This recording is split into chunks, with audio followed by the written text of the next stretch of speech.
It's the dream of millions of people, complete self-sufficiency, to grow all of their own food and never have to take a trip to the grocery store. But for most people, it's just that, a dream. The ease of our current global industrial food system is just that, too easy, too convenient, too time-saving, and too alluring. I've been exploring food for nearly a decade, and since the beginning, I've had the burning question: could I step outside of the big ag system? Could I go without grocery stores and restaurants? Nothing packaged or processed, nothing shipped from a far-off place. Could I grow and forage 100% of my food, everything that I ate for an entire year? That's exactly the journey and the quest that I decided to set out on, and now I'm here to share the story with you. But one big thing: I had very little experience with growing my own food. When I lived in San Diego, I did have a few raised beds where I grew some greens, tomatoes, and herbs. But as a traveler for the last 7 or so years, I had never really settled in one place long enough to grow my own food. So in order to do this, I would have to settle in one place. And that place that I chose is Orlando, Florida, where I'm sitting right now. Besides being really fresh to growing my own food, I was also fresh to the scene here in Orlando and Florida. And I was giving myself just 2 years here before hitting the road again. So I had to get planting as soon as I landed here. But I didn't have a garden, I didn't own any land, and I had almost no experience with foraging in the state of Florida. I chose Florida so that I could grow food year-round. And I chose Orlando because I had passed through here a few times and met a great community of permaculturists and people who grow their own food. And specifically, I chose the community of Audubon Park because that's where Orlando Permaculture and my friends at Fleet Farming were based, and there was already a movement here of turning front yards into gardens, so I would have the support I needed in order to do it here. I quickly got to work meeting people in my neighborhood and proposing the idea to them of turning their front lawns into gardens. It really wasn't hard to find takers because it was a pretty sweet deal. Their boring lawn would be turned into a garden, I'd do almost all of the work, cover the costs, and they could eat all the food they liked right from their front yard. In fact, I quickly had a list of lawns longer than I could handle. The transformation was amazingly quick, and within just a few months, I was growing more food than I could eat myself and sharing it with friends in the neighborhood. I ended up creating 6 small plots, all within easy cycling distance of each other. I was just figuring out what I was doing the whole time. I went to local meetups like Orlando Permaculture, volunteered in the garden with Fleet Farming, visited farms and gardens and nurseries, took foraging classes with local foragers like Green Dean, read books by local growers, and watched videos online and more. For a place to live, I built a simple tiny house homestead in the backyard of a community member that I met. And in exchange for using their space, I turned their monoculture of grass into an at-home supermarket. Starting from scratch, it took me 10 months to be comfortable and ready to begin my year. November 11th, 2018 would be my first day. It was now time to eat 100% from my gardens and food that I would forage. Now, when I say 100%, I truly mean it. No grocery stores or restaurants, no drinks at a bar, nothing packaged or processed, nothing shipped long distances, no farmers markets, not even going over to my friend's pantry or even going to their gardens or their food forests. Why not share food from my friends' gardens? Because I wanted to truly immerse in my food. I wanted to have to literally figure out how to grow every single food or ingredient that I needed, or how to source it from nature. Many people know me for my dumpster diving to raise awareness about food waste. And a lot of people who follow me online assumed that I would still be eating from dumpsters. But nope, no food from dumpster diving at all. I had already proved to myself that I could live off of the waste of our globalized food system. Now it was time to see if I could step away from that completely. That included everything that I put in my body, even supplements, vitamins, and medicines. Now you'd think on day one that maybe I'd have eaten a lot of 100% homegrown and foraged meals, but to be honest, my first meal on day one was my first 100% homegrown and foraged meal of my entire life. It was day one and I was in the deep end. But I had laid the foundation that I needed. My gardens scattered across the neighborhood were full of food, and I had scouted out food both in the city and the countryside to forage. My supermarket was on nearly every street I could walk down, and the shelves were stocked.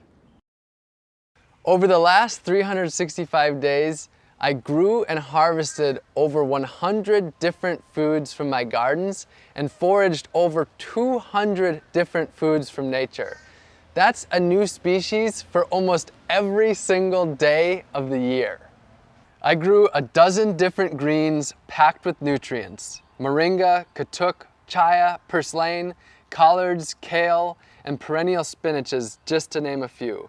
I grew sweet potatoes, cassava, and yams for my main caloric needs, pigeon peas and southern peas for protein, delicious fruits like papayas and bananas, Seminole pumpkins, carrots, eggplants, just to name a few vegetables, and garlic, onion, peppers, and many herbs to add flavor and nutrition to all of my meals.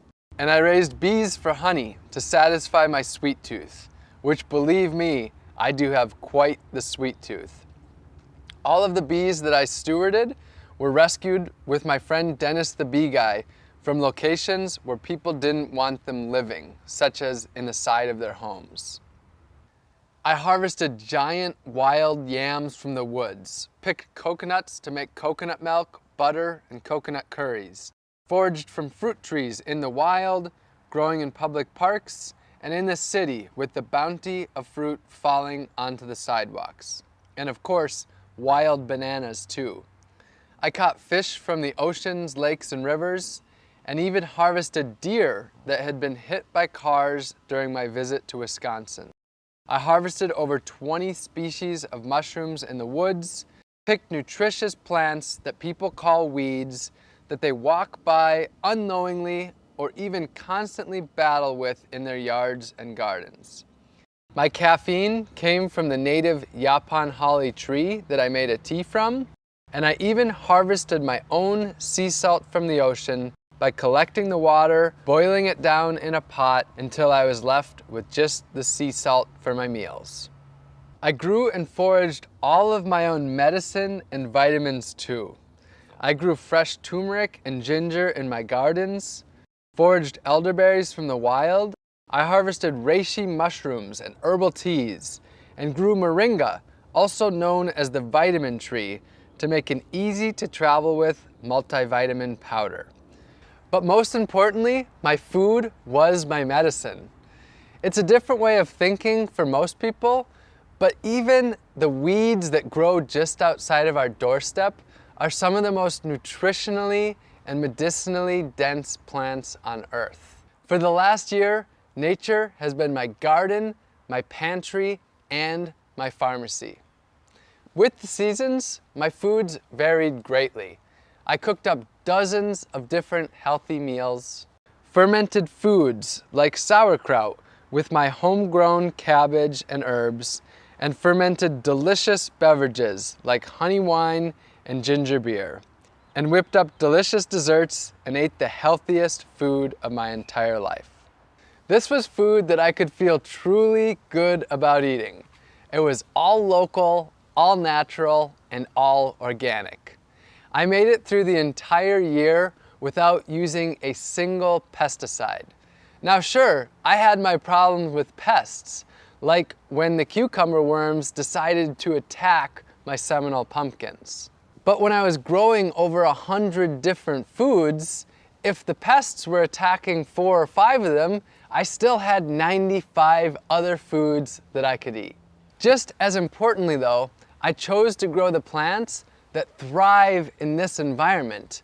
When I started, I didn't walk down the aisles of the grocery store and ask which foods that I liked the most. Instead, I talked to local farmers and gardeners and my permaculturist friends and asked them what foods grow so ridiculously well and so ridiculously abundantly that I could hardly screw it up. And those are the plants that I chose to focus on, and that's one of the main things that got me through this year. This was without a doubt one of the most challenging things that I've ever done. A year is a really long time, and I had my highs and my lows. There were times when I felt my absolute best, and there were times when I just didn't know if I could go on. Generally, I did get enough food. My weight stayed the same about the entire time, so I did have enough calories, but there were times when I felt like I was really deficient, mostly in fat and protein. Those were the times when I found it really hard to want to keep going. And there was the social aspect. I was on my own a lot of the times, not able to join other people for their meals, and sort of isolated, not being able to go to restaurants or eat with friends and family. Overall, with all the ups and downs, the year went about as well as I could have possibly hoped. I maintained my body weight throughout the year, and I never got sick once. And I really attribute that to my food being my medicine. I think that nature is able to provide for our basic needs, and I trusted Earth. I trusted nature. Now, I want to say though, that this project, it wasn't really about my health. It wasn't about a diet. And I don't believe that this is the diet for 7 billion people. I don't actually think there is one diet for the 7 billion people. I think we live on a diverse world where we have diverse cultures and people need to do things in a very different way. So I'm not trying to represent a diet for everyone or anything like that. This was just my own personal quest to see if I could step away from Big Ag, step away from what I see as a broken food system, and instead grow and forage 100% of my own food for an entire year. This project wasn't just about growing and foraging all of my own food though. It was about empowering others to grow their own food, to take back power from Big Ag, and ultimately to take back their health and grow their communities. So during this time, I started a few community initiatives. We built 15 gardens for the people, planted over 200 community fruit trees, and sent out over 5,000 free seed packs to help others grow their own organic, healthy food. And I taught dozens of free gardening classes in my gardens to the people in my community. I'll be honest though, I do have an agenda. I want you to question your food. Where did it come from? How was it grown? How did it get to you? And what was the impact that it had on the earth, other species, and the humans that grow that food? And if you don't like the answers that you find, I want to empower you to change them. The good news though is that you don't have to grow and forage all of your food. The solutions are there in your community. You can grow a little bit of your own food, maybe an herb garden on your windowsill, or some pots of tomatoes and basil on your balcony, or a raised bed in your front yard. And if you don't have any space at all, you can join a community garden. You can source your food locally and purchase from local farmers and gardeners. The farmers market is a great place to start. You can buy whole foods and cook more, rather than packaged processed foods that leave trash behind. And you can work with your community to make healthy foods for people in need, grow a garden for your elderly neighbor, or start a grassroots organization to harvest the fruit trees in your community to distribute it to others. And this doesn't need to be a lonely journey. For most of us, food is at the center of our lives, and we can do this together in our communities. My year is over, but my journey of food has just begun. A book is in the works, and 100% of my proceeds will be donated to organizations working on the food solutions. And I'll be here online sharing inspiration and education on how you can get involved in gaining food freedom.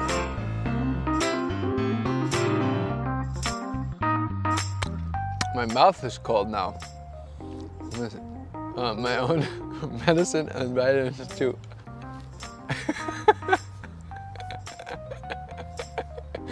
All right, make note of that.